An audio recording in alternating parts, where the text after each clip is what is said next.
Do you know where more Baptists are located than any other place in the world? Now, there are church historians here that will probably write me strong letters after I say this, but the most Baptist I ever saw, let's say, is up in northeast India, in Nagaland.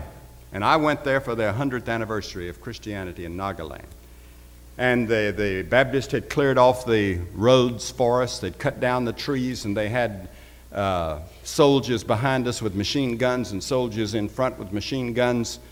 And it was really a Baptist procession from the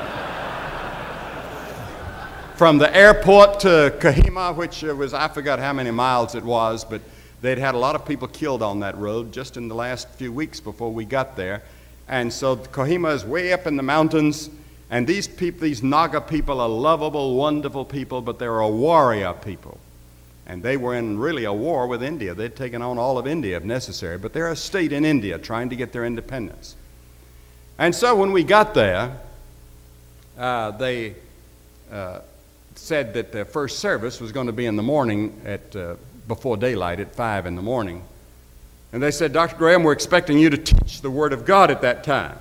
I said, well, look here. I said, how about some of my associates taking that? I said, I've got 2 other services tomorrow, one at noon and one in the evening. I said, I'll take those 2, give that early morning service to one of these others. I said, this fellow here, Charlie Riggs, is one of the greatest Bible teachers in the world.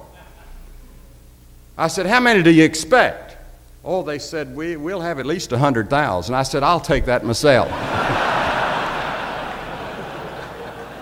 But they took us to a graveyard, and here were all the tombstones of the soldiers, because they had stopped the Japanese at Kohima from any further penetration of India during the war. That was the great battle that stopped them. And here were all the Americans, the British, the Indian graves there. And on that great monument that they have there, the people from the grave are saying, we gave out today so that you may have a tomorrow.